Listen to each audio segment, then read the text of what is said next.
কার্যক্রম নিষিদ্ধ থাকায় আওয়ামী লীগ নির্বাচনে অংশ নিতে পারবে না বলে জানিয়েছেন অন্তর্বর্তী সরকারের প্রধান উপদেষ্টা অধ্যাপক ডক্টর মোহাম্মদ ইউনূস।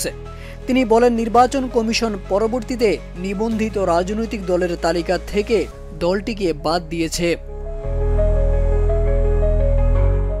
আসন্ন নির্বাচন অংশগ্রহণমূলক হবে জানিয়ে তিনি বলেন, এবারের নির্বাচনে 10 লাখ তরুণ ভোটার নিজেদের ভোটাধিকার প্রয়োগ করবেন, যারা গত 16 বছরে আওয়ামী লীগের দুঃশাসনের সময় অনুষ্ঠেয় 3টি সংসদ নির্বাচনে ভোট দিতে পারেননি।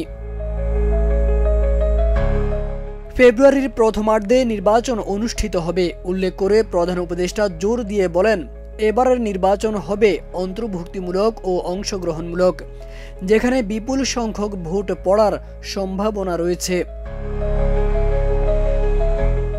জুলাই সনদের প্রসঙ্গ টেনে ডক্টর ইউনূস বলেন, জুলাই সনদ বাংলাদেশের জন্য একটি নতুন সূচনা, যা গত বছরের ঐতিহাসিক জুলাই আগস্ট গণ অভ্যুত্থানে অংশগ্রহণকারী লাখ লাখ মানুষের আকাঙ্ক্ষার প্রতিফলন ঘটাবে।